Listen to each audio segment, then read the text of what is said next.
अगला क्वेश्चन है, आपातकाल का प्रावधान किस देश से लिया गया है?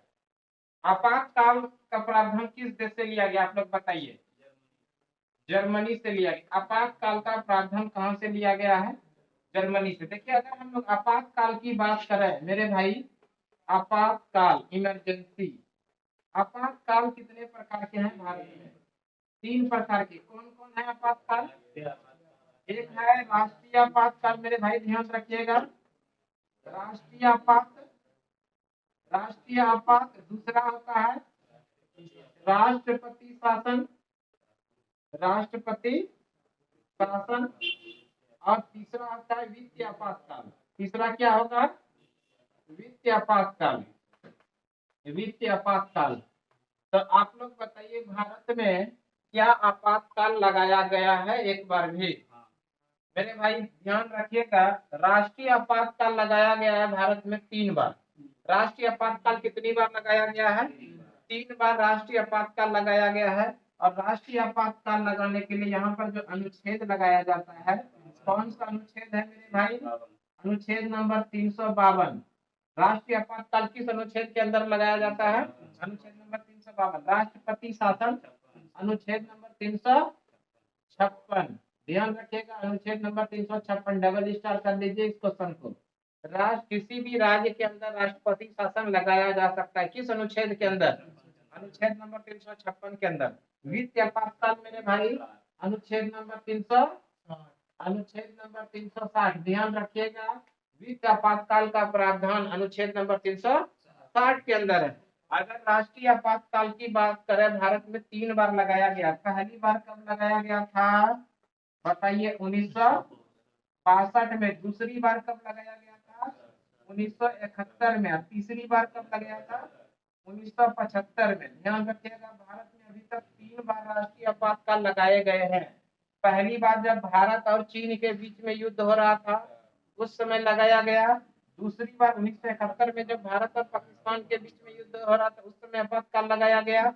और 1975 के अंदर जो लगाया गया था, आंतरिक गड़बड़ी के कारण 1975 में आपातकाल लगाया गया। इस तरह से भारत में अभी तक 3 बार राष्ट्रीय आपातकाल लगाया गया है। 1962, 1971 और 1975 में। राष्ट्रपति शासन किसी भी राज्य के अंदर जब विधानसभा का सत्र यानी विधानसभा का चुनाव होने के बाद वहां पर सरकार बनने की स्थिति में नहीं होती है, तो उस स्थिति में क्या लगाई जाती है? राष्ट्रपति शासन, यानी अनुच्छेद नंबर 356। और वित्तीय आपातकाल, आर्थिक संकट जब हो जाए तो वित्तीय आपातकाल लगाया जाता है। लेकिन अभी तक देश में एक बार भी वित्तीय आपातकाल नहीं लगाया गया है। तो आप लोग ध्यान रखिएगा, ये आपातकाल से कुछ महत्वपूर्ण जानकारी आपको दी है, ये बहुत ज्यादा यूजफुल है आप लोगों के लिए। आपातकाल का प्रावधान कहाँ से लिया गया है? जर्मनी से। अच्छा, एक क्वेश्चन और बता दीजिए, आपातकाल तो जर्मनी से लिया गया, लेकिन मौलिक कर्तव्य कहाँ से लिया गया? मौलिक कर्तव्य रूस से लिया गया। मौलिक अधिकार कहाँ से लिया गया है? मौलिक अधिकार लिया गया है यूएसए के संविधान से। संविधान में संशोधन करने की प्रक्रिया कहाँ से लिया गया है? दक्षिण अफ्रीका से लिया गया है। संविधान में संशोधन करने की प्रक्रिया कहाँ से लिया गया है? दक्षिण अफ्रीका से। ध्यान रखिएगा, समवर्ती सूची का विषय ये कहाँ से लिया गया है? ऑस्ट्रेलिया से। छापिए सबको मेरे भाई। अगला क्वेश्चन है, मूल संविधान में कितने मौलिक कर्तव्य था? मूल संविधान में कितना मौलिक कर्तव्य था मेरे भाई? कंफ्यूजन वाला क्वेश्चन। आप लोग तैयार हैं इसको बना के आने के लिए? सोच समझ के आंसर दीजिए इसका। मूल संविधान में कितने मौलिक कर्तव्य था बताइए? 1 सेकंड के अंदर कमेंट बॉक्स में छापिए, मूल संविधान में कितने मौलिक कर्तव्य था? मेरे भाई ध्यान से सुनो, मूल संविधान किसको बोलते हैं? जब हमारा संविधान लागू हुआ 26 जनवरी 1950 के संविधान को मूल संविधान कहते हैं, जिसमें कि अभी तक कोई संविधान में संशोधन नहीं हुआ, उसी को कहते हैं मूल संविधान। तो आप लोगों की जानकारी के लिए हम बता दें, मूल संविधान में कोई भी मौलिक कर्तव्य का प्रावधान नहीं था। जब मौलिक कर्तव्य का प्रावधान ही नहीं है, तो उसमें मौलिक कर्तव्यों की संख्या कहाँ से हो सकती है? एकदम नहीं हो सकती है। मूल संविधान में मौलिक कर्तव्य का प्रावधान था ही नहीं। मौलिक कर्तव्य का जो है, ध्यान रखिएगा, मौलिक कर्तव्य, मौलिक कर्तव्य इसका प्रावधान, मौलिक कर्तव्य जो है मौलिक कर्तव्य का प्रावधान भारत के अंदर संविधान संशोधन करके जोड़ा गया। ध्यान रखिएगा, 42वां संविधान संशोधन 1976, 42वां संविधान संशोधन 1976 के द्वारा भारतीय संविधान के अंदर संशोधन किया गया। किस समिति के सिफारिश पे? सरदार स्वर्ण सिंह, सरदार सरदार स्वर्ण सिंह समिति के सिफारिश पे, सरदार स्वर्ण सिंह समिति, सरदार स्वर्ण सिंह समिति के सिफारिश पे भारतीय संविधान के अंदर 10 मौलिक कर्तव्य को जोड़ा गया। कब जोड़ा गया? 42वां संविधान संशोधन 1976, 10 मौलिक कर्तव्य को जोड़ा गया। लेकिन इस क्वेश्चन में जो पूछा गया था, क्या पूछा गया था? मूल संविधान में, तो मूल संविधान में एक भी मौलिक कर्तव्य नहीं था। मौलिक कर्तव्य को कब जोड़ा गया? 42वां संविधान संशोधन 1976 के द्वारा। किस समिति के सिफारिश पे?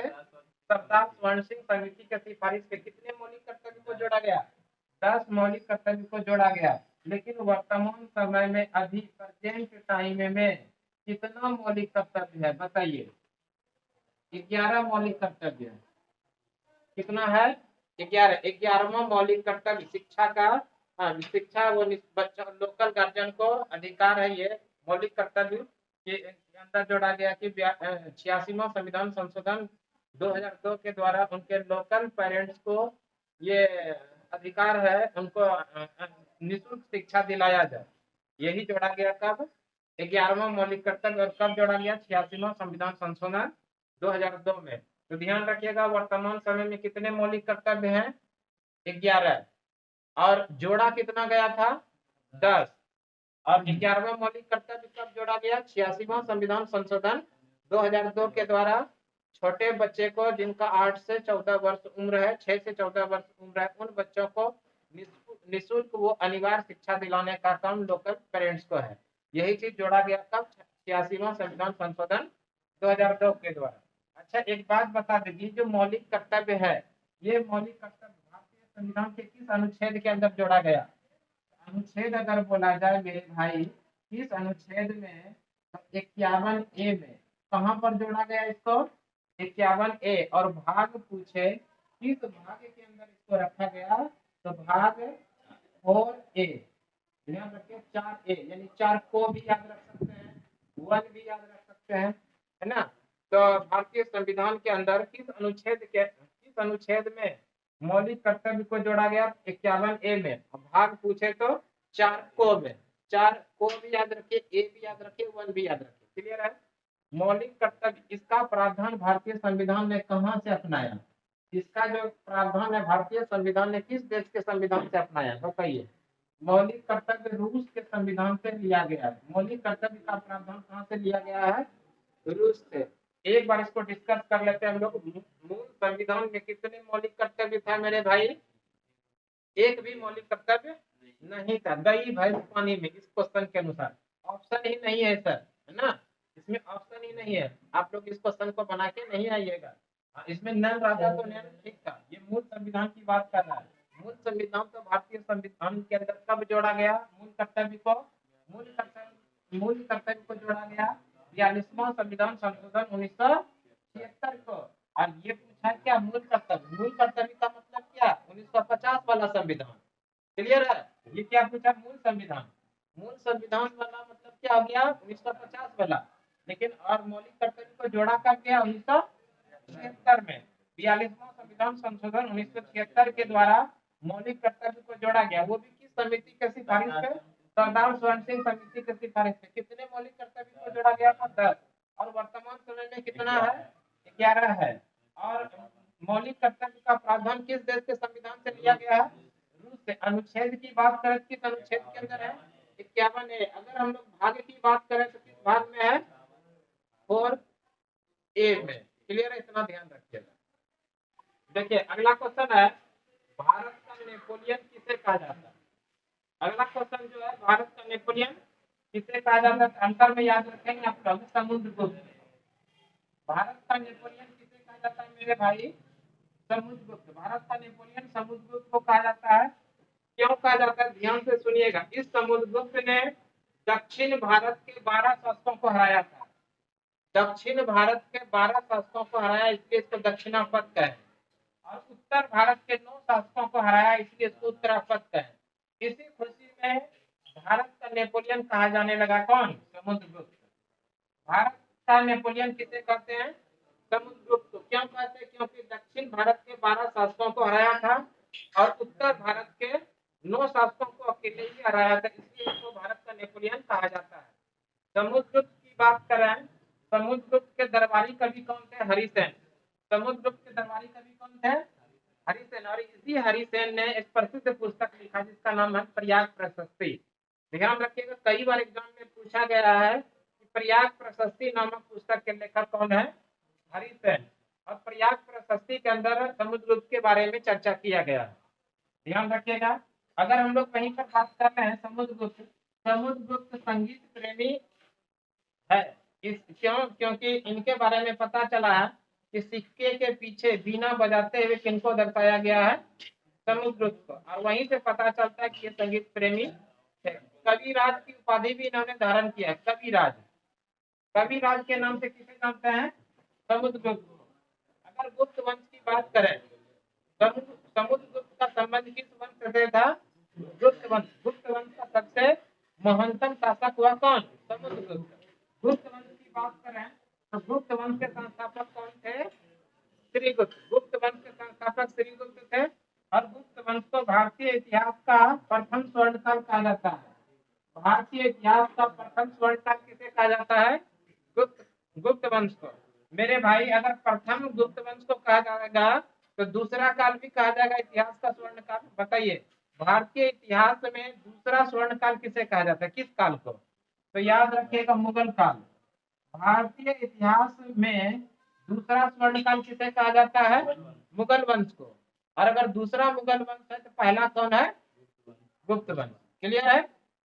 भारतीय इतिहास का प्रथम स्वर्ण काल किस काल को कहा जाता है? गुप्त काल, यानी गुप्त वंश को। गुप्त वंश, गुप्त समय के, गुप्ता पीरियड के समय को क्या कहा जाता है? भारतीय इतिहास का प्रथम स्वर्ण काल। अगर ये प्रथम है तो दूसरा भी जरूर होगा। भारतीय इतिहास का दूसरा स्वर्ण काल किसे माना जाता है? मुगल काल को। क्लियर है? तो ये कुछ इंपॉर्टेंट क्वेश्चन था। भारत का नेपोलियन समुद्रगुप्त से संबंधित और समुद्रगुप्त किस वंश से संबंधित था, उनसे ये क्वेश्चन था। क्लियर है?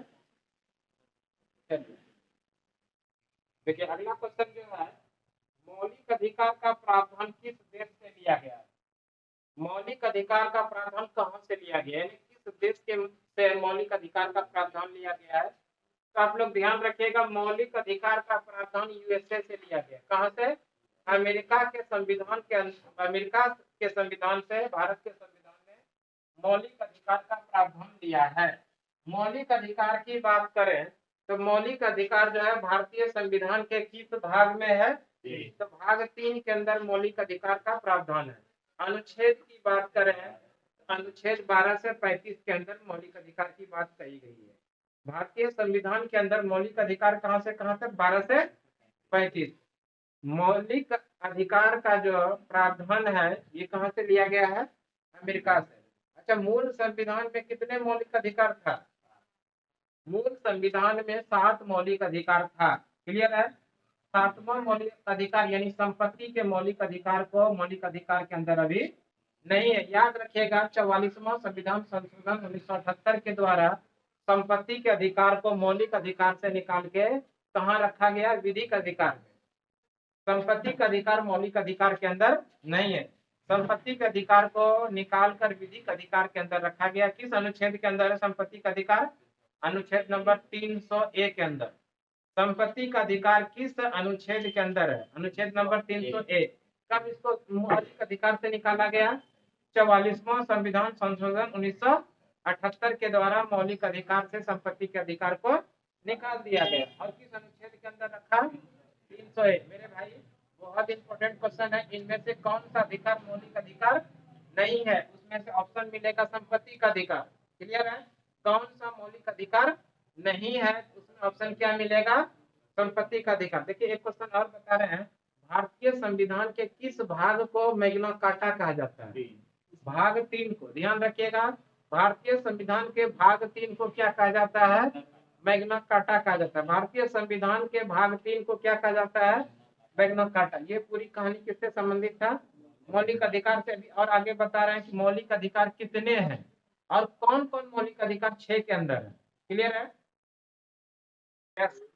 देखिए अगला जो कुछ है कि मौलिक अधिकार भारतीय संविधान के अंदर कितने मौलिक अधिकार हैं? 6। वर्तमान समय में 6 मौलिक अधिकार। उसको भी जान लेते हैं कौन कौन सा मौलिक अधिकार है। तो ध्यान रखिएगा, पहला जो है समानता का अधिकार, ये अनुच्छेद 14 से 18 के अंदर है। समानता का अधिकार अनुच्छेद 14 से 18। दूसरा है स्वतंत्रता का अधिकार, अनुच्छेद 19 से 22। स्वतंत्रता का अधिकार अनुच्छेद 19 से 22। तीसरा जो है शोषण के विरुद्ध अधिकार, अनुच्छेद 23-24। तीसरा क्या है? शोषण के विरुद्ध अधिकार, अनुच्छेद 23-24। ध्यान रखिएगा। चौथा जो है धार्मिक स्वतंत्रता का अधिकार, अनुच्छेद 25 से 28। धार्मिक स्वतंत्रता का अधिकार अनुच्छेद 25 से 28 के बीच में है। सांस्कृतिक एवं शैक्षणिक अधिकार, अनुच्छेद 29-30। ये 5वां मौलिक अधिकार। सांस्कृतिक एवं शैक्षणिक अधिकार अनुच्छेद नंबर 29 और 30 के अंदर है। अगला जो है छठा संवैधानिक उपचारों का अधिकार, अनुच्छेद 32। ध्यान रखिएगा, संवैधानिक उपचारों का अधिकार अनुच्छेद 32। और इसी संवैधानिक उपचारों के अधिकार को भीमराव अंबेडकर ने भीमराव अंबेडकर के द्वारा संवैधानिक उपचारों के अधिकार को संविधान की आत्मा कहा। संविधान की आत्मा कहा। ध्यान रखिएगा, भारतीय संविधान की आत्मा संवैधानिक उपचारों का अधिकार को कहा। किसने कहा? भीमराव अंबेडकर ने। भीमराव अंबेडकर ने संवैधानिक उपचारों का अधिकार कहा। किस? भीमराव अंबेडकर ने कहा संविधान की आत्मा। ध्यान रखिएगा, भीमराव अंबेडकर ने संवैधानिक उपचारों का अधिकार को क्या कहा? संविधान की आत्मा। क्लियर है? ध्यान रहेगा, संवैधानिक उपचारों का अधिकार।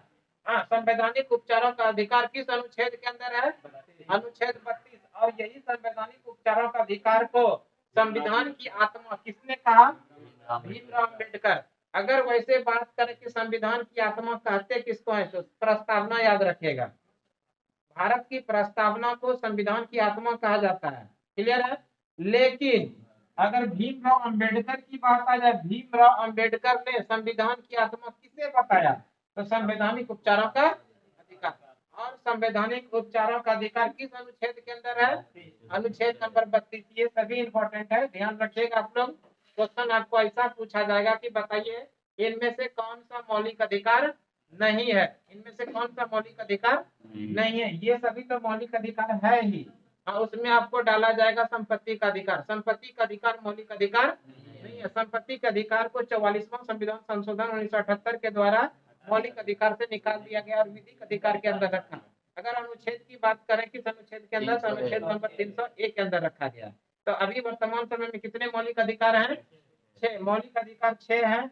और अंतिम वाला जो छठा मौलिक अधिकार है संवैधानिक उपचारों का अधिकार, अनुच्छेद नंबर 32। और इसी मौलिक अधिकार को भीमराव अंबेडकर ने क्या बताया? संविधान की आत्मा बताया। लेकिन हम लोग याद रखेंगे भारतीय संविधान की आत्मा किसे कहते हैं? तो भारत की प्रस्तावना। क्लियर है? भारत की संविधान की कुंजी किसे कहते हैं? प्रस्तावना। आत्मा भी कहते हैं प्रस्तावना और कुंजी भी कहते हैं प्रस्तावना। लेकिन अगर उसी क्वेश्चन में भीमराव अंबेडकर की चर्चा आ जाए तब आंसर कर क्या कर देंगे? संवैधानिक उपचारों का अधिकार, अनुच्छेद नंबर 32। आगे इसमें और देखते हैं। देखिए मौलिक अधिकार की मांग। अगर मौलिक अधिकार की मांग की बात कही जाए तो सबसे पहली बार मौलिक अधिकार की मांग किसने किया था? एनी बेसेंट ने।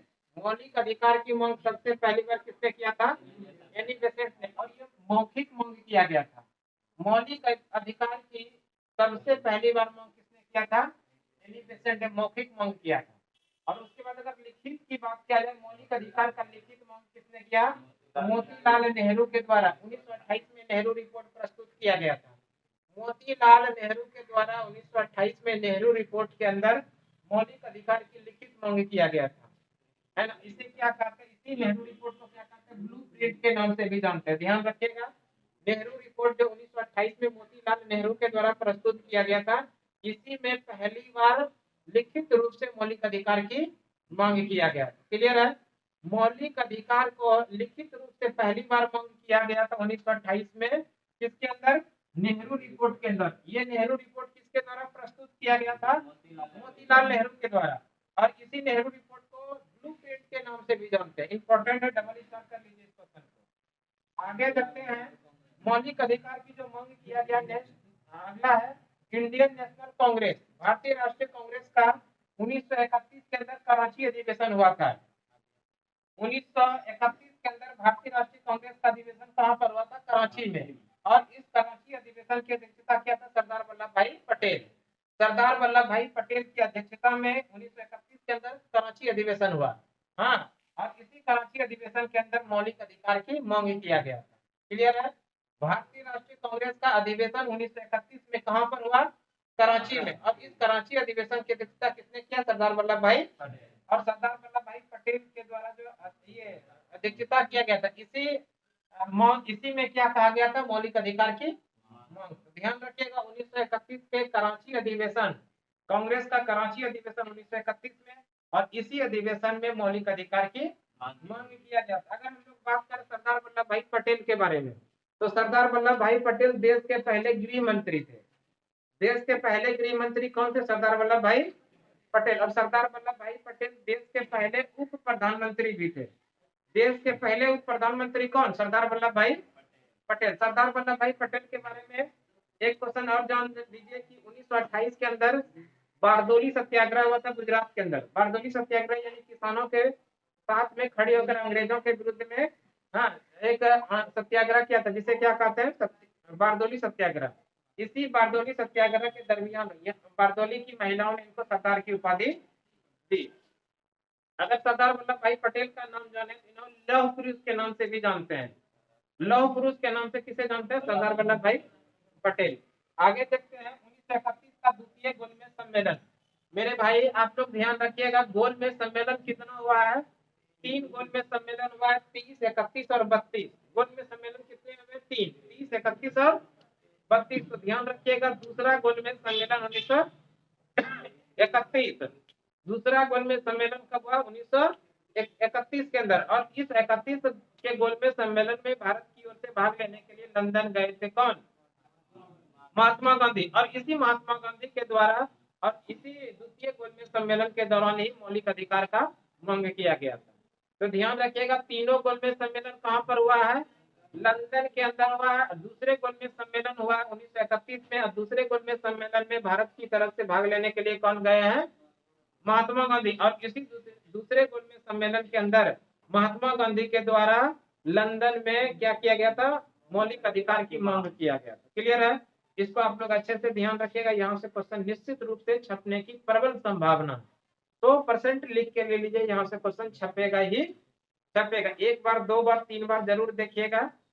और अगर आपको अच्छा लगे तो देखिए, नहीं अगर अच्छा लगे तो बिल्कुल मत देखिए।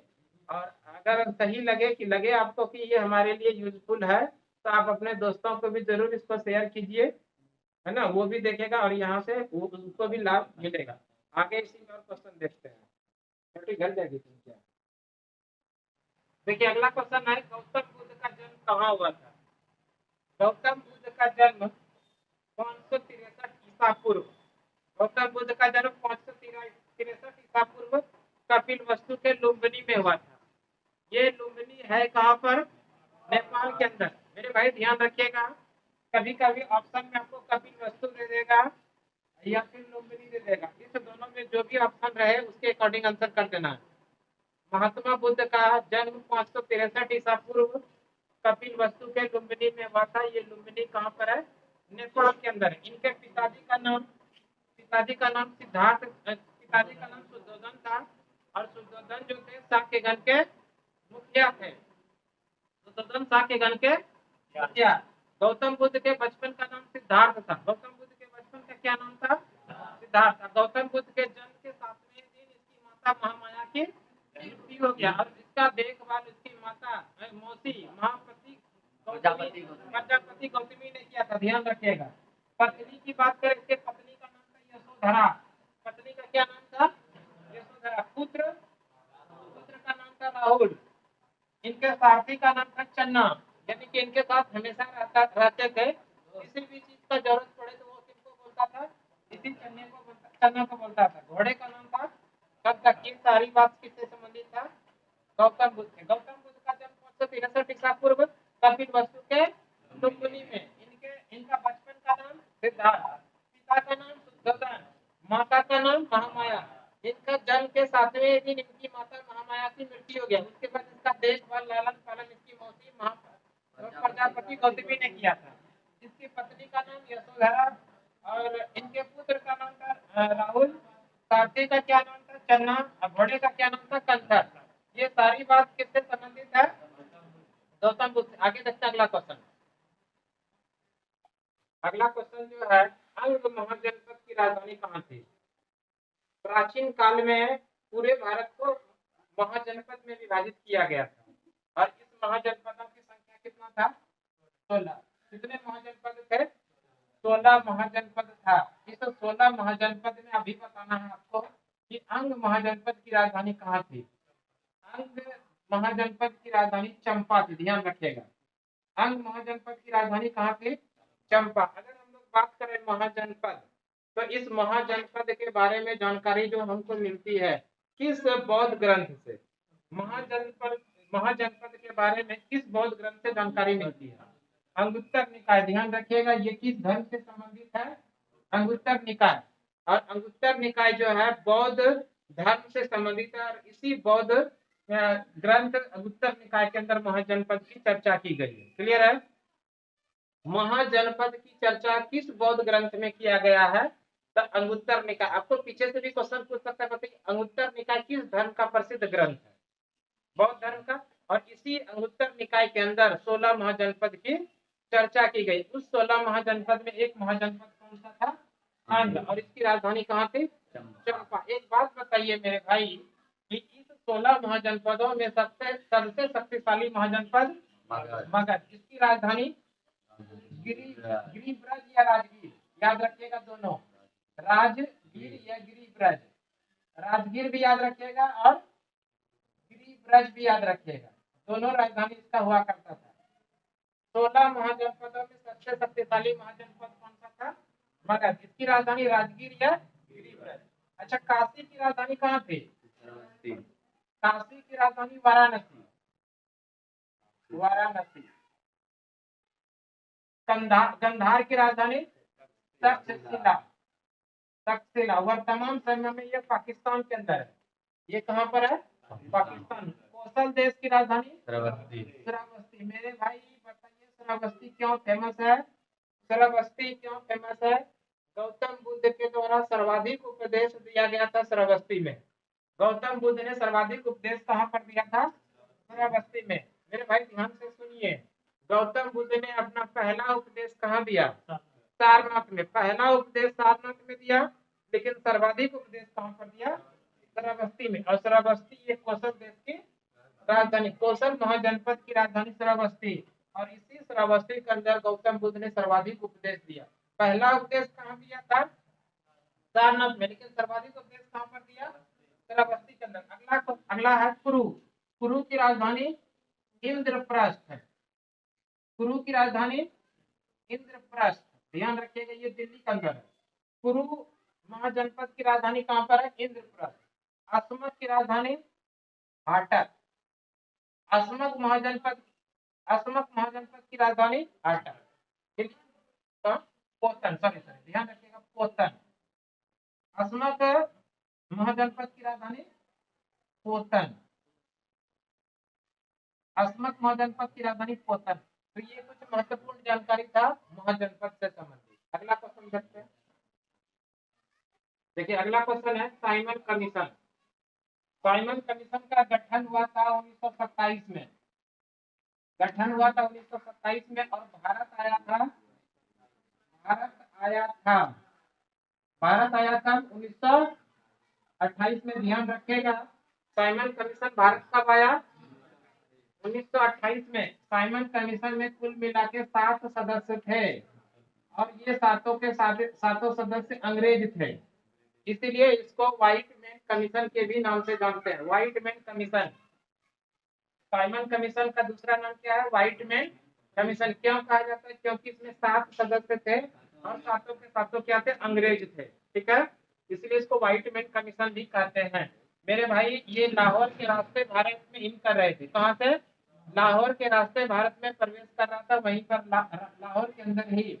ध्यान रखिएगा, लाला लाजपत राय ने साइमन कमीशन वापस जाओ का नारा दिए थे। साइमन कमीशन वापस जाओ, साइमन साइमन कमीशन वापस जाओ का नारा, साइमन कमीशन वापस जाओ, इसका नारा किसने दिया था? लाला लाजपत राय। लाला लाजपत राय, ध्यान रखिएगा, लाला लाजपत राय। लाला लाजपत राय को पंजाब केसरी के भी नाम से जानते हैं। लाला लाजपत राय को पंजाब केसरी के नाम से भी जानते हैं, और इसी साइमन कमीशन का विरोध कर रहे थे। वापस जाओ, साइमन कमीशन वापस जाओ, इसका विरोध कर रहे थे लाला लाजपत राय इनके साथियों ने। इसी क्रम में क्या हुआ? दोनों के बीच में लाठी डंडे चले, अंग्रेज और लाला लाजपत राय के कुछ साथियों के बीच में, और वही डंडे इनके सिर पे लग गया, जिनके कारण क्या हुआ? लाला लाजपत राय की मृत्यु हो गई। भारत के लोगों ने इसका विरोध क्यों कर रहे थे? क्योंकि इसमें 7 लोग थे और सातों का सातों अंग्रेज थे। भारत के क्रांतिकारी नेताओं का, यहाँ के लोगों का कहना था कि यहाँ के इस साइमन कमीशन जो बना था, इसके अंदर 1-2 लोगों को, भारतीयों को भी शामिल किया जाए, लेकिन ऐसा नहीं कर रहे थे। इसी कारण से लाला लाजपत राय ने इसका घोर विरोध कर रहा था। तो ध्यान रखिएगा, साइमन कमीशन वापस जाओ का नारा किसने दिया था? लाला लाजपत राय। साइमन कमीशन का दूसरा नाम क्या है? Whitman commission. इसलिए कहते हैं क्योंकि इसमें 7 सदस्य थे और सातों के सातों अंग्रेज, इसलिए व्हाइटमैन कमीशन कहते हैं। भारत कब आया था? 1928 में। 1928 में भारत आया था, और साइमन कमीशन वापस जाओ। एक सेकंड के लिए बंद कीजिए। साइमन कमीशन के कितने सदस्य थे? 7 सदस्य, सातों अंग्रेज थे, इसलिए इसको व्हाइटमैन कमीशन के नाम से जानते हैं। भारत आया 1927 में, गठन हुआ था 1927 के अंदर। साइमन कमीशन वापस जाओ का नारा किसने दिया था? लाला लाजपत राय। लाला लाजपत राय को इसी समय लाठी से इनके सिर पे चोट लगा, जिसके कारण इनका निधन हो गया। लाला लाजपत राय को पंजाब केसरी के नाम से भी जानते हैं, ध्यान रखिएगा। अब देखिए क्रिप्स मिशन। ये क्रिप्स मिशन भारत कब आया? 1942 ईस्वी में। क्रिप्स मिशन भारत कब आया? 1942 में। और याद रखिएगा, कैबिनेट मिशन जो है कब आया? 1946 में। कैबिनेट मिशन भारत कब आया? 1946 में। क्रिप्स मिशन कब आया था? 1942 में। और साइमन कमीशन भारत कब आया? 1928 के अंदर। ये कुछ महत्वपूर्ण क्वेश्चन था, आगे देखते हैं। और अगला क्वेश्चन देखो, अगला क्वेश्चन है, भारतीय संविधान की अनुसूची 8 किससे संबंधित है? तो अनुसूची 8 भाषा से संबंधित है। भारतीय संविधान की अनुसूची नंबर 8 जो है किससे संबंधित है? भाषा से। एक क्वेश्चन का आंसर आप लोग कमेंट बॉक्स में छापिएगा। मूल संविधान में कितनी अनुसूची? मूल संविधान के अंदर, मूल संविधान में कितनी अनुसूची? तो ध्यान रखिएगा, मूल संविधान में अनुसूची जो था, कितना अनुसूची था? मूल संविधान में कितना अनुसूची, इस बॉक्स के अंदर छपिएगा। और वर्तमान में प्रेजेंट टाइम में कितना अनुसूची है? 12 अनुसूची है। ध्यान रखिएगा, वर्तमान समय में भारतीय संविधान के अंदर कितनी अनुसूची? 12। अब जान लीजिए, ये 12 अनुसूची है, तो सर शुरू में तो 8 ही अनुसूची था। कितना अनुसूची था?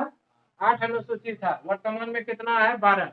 तो ये 9 अनुसूची नंबर 9, अनुसूची नंबर 10, अनुसूची नंबर 11, अनुसूची नंबर 12 को कब और कैसे जोड़ा गया, ये भी आप लोग जानने का प्रयास करेंगे। कोशिश है आप लोगों का, तो हम बता रहे हैं, ध्यान से सुनिए।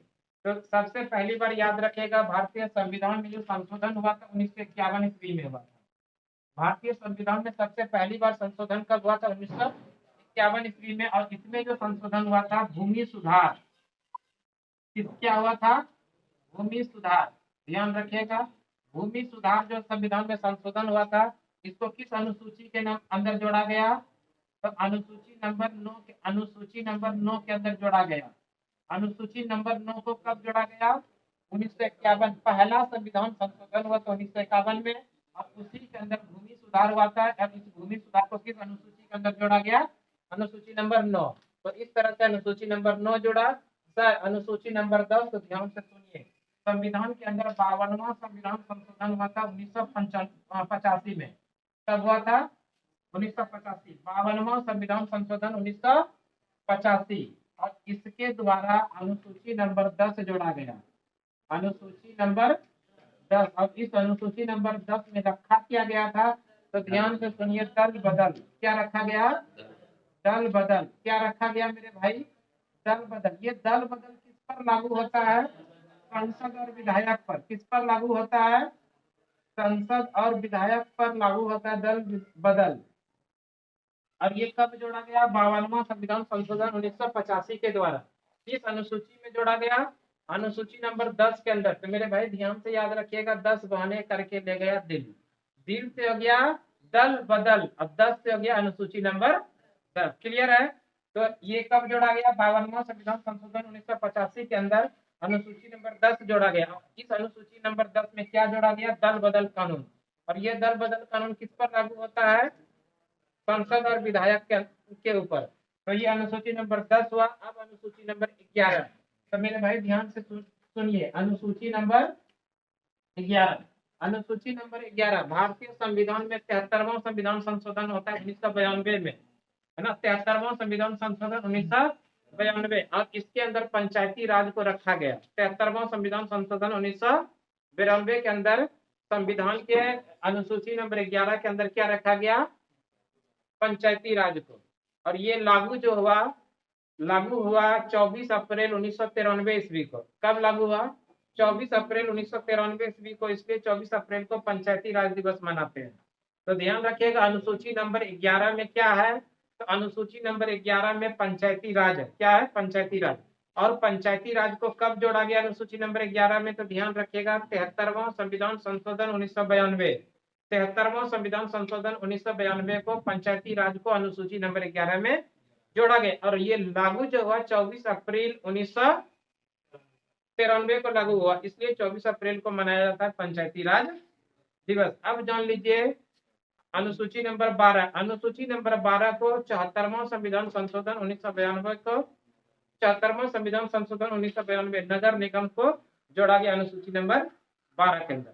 तो इस तरह से अनुसूची हम लोग 9 पढ़े, 10 पढ़े, 11 पढ़े और 12। तो 9 को कब जोड़ा गया, 1951 ईस्वी के अंदर। और इसमें भूमि सुधार जोड़ा गया। अनुसूची नंबर 10 कब जोड़ा गया, 1985 के अंदर। और इसमें क्या जोड़ा गया, दल बदल जोड़ा गया। अनुसूची नंबर 11 को कब जोड़ा गया, 1992 को जोड़ा गया। इसके अंदर क्या जोड़ा गया, पंचायती राज जोड़ा गया। और अनुसूची नंबर 12 को कब जोड़ा गया, 1992 के अंदर जोड़ा गया। इसमें क्या जोड़ा गया, नगर निगम को जोड़ा गया। तो ये कुछ इंपॉर्टेंट क्या था, अनुसूची था। तो ध्यान रखिएगा, इसको बहुत इंपॉर्टेंट है। अगला क्वेश्चन हम लोग अगले दिन पढ़ेंगे। आज की सभा हम लोग यहीं तक रहने देंगे, ठीक है।